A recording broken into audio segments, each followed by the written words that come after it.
Bonjour et bienvenue dans cette deuxième capsule de la chronique Vivre au quotidien. Je présenterai cette fois un exercice visant à changer de semence en conscience. Pour mieux comprendre le but et la direction de cet exercice, je vous recommande la lecture de l'article intitulé « L'allégorie de la semence ». Dans ce texte, je parle de l'importance des pensées qui nous habitent parce qu'elles créent la réalité que nous vivons. Une pensée, c'est quoi? C'est une construction mentale à laquelle nous donnons crédit. Donc, nous nous identifions à cette pensée-là et en s'y identifiant, elle crée notre réalité. Alors, pour le bien de l'exercice, imaginons la scène suivante. Une pensée passe et c'est une pensée chargée de peur et elle résonne en moi. Du coup, j'ai peur. Qu'est-ce que je fais à partir du moment où je constate que j'ai peur? La première étape, c'est de m'arrêter pour observer cette peur qui est en train de s'agiter en moi. Cette peur, je lui permets consciemment d'exister, donc elle va créer ma réalité, mais c'est pas ce que je veux. Évidemment, je veux pas avoir une réalité semée de peur dans ma vie. Alors donc, je vais tout de suite, à partir du moment où j'ai conscience qu'une peur s'agite en moi, m'en dissocier. La deuxième étape, c'est de me dire, oh là, j'ai peur, eh bien, je ne suis pas cette peur. Une part de moi a peur. En disant ça, tout de suite, la peur a beaucoup moins d'emprise sur moi. Premièrement, parce que je viens de cesser de m'identifier totalement à la peur. Je ne suis pas cette peur-là. Il n'y a qu'une part de moi qui a peur. Et deuxièmement, là, je fais référence aux autres ressources que j'ai en moi.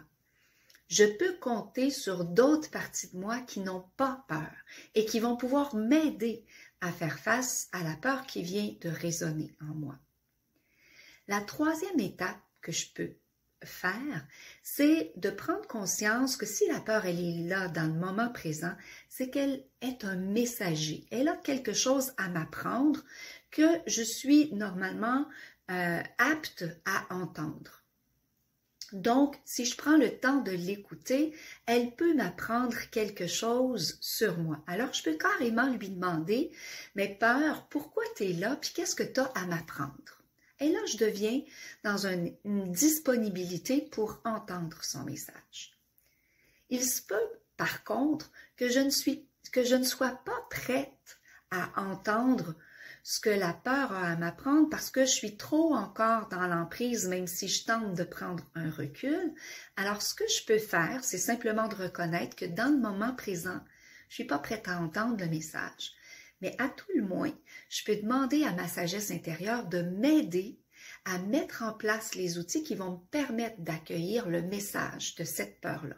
Alors, je peux demander, oui, je reconnais que j'ai peur, j'ai pas tous les outils et je suis pas prête à entendre ce message, mais je veux créer un espace pour entendre ce message-là.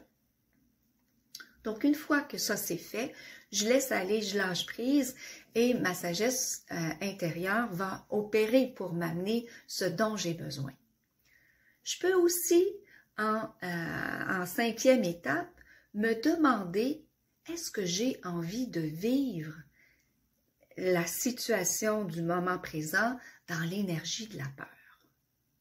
Et ça aussi, ça aide parce que, dans la grande majorité du temps, la réponse qui va émerger de ça, c'est non, je ne veux pas la vivre, cette peur-là. Je ne veux pas avancer avec la peur au ventre.